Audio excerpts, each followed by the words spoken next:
Now I'm just gonna put this big beast back on the truck.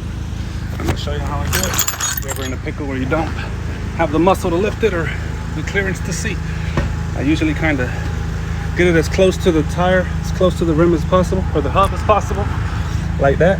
Kind of sits almost over it. Then I get face level with it. Both of my legs are like little forks, and I myself am a forklift. Right. Sometimes these tires have little guides on them, but doesn't look like this one has any guides. So we're just gonna check it. I'm gonna lift my legs up and the tire's gonna come up. It's like I'm a machine. Y'all see that? I lifted it up with my legs, shoved it in with my hands. I'm a machine. That's the truck. I'm sure y'all have seen this thing before.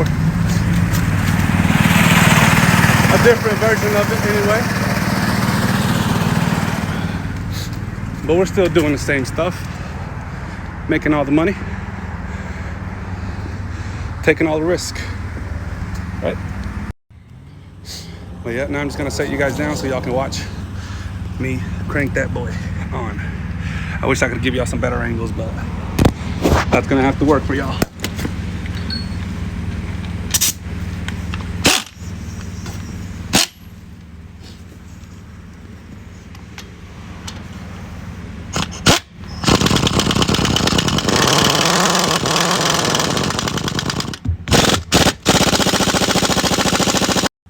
I hate it when my videos cut off like that, but I ended up torquing it down with this fella, 140 pounds. She's ready to drop. I'm gonna go ahead and drop her. Make sure that I'm cleared over here. Lift it up a little bit more if I need to. Probably keep you busy, huh? Oh yeah.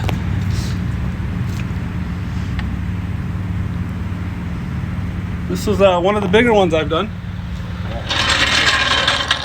But we got her. You know what pressure you wanted at? I think I put like 40 to 50 in it. Perfect. They're rated for a little higher, I think, but yeah. Thank you. And that's it.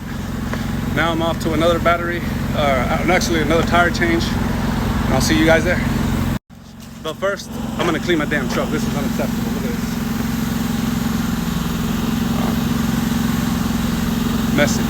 Can't be messy like that, man.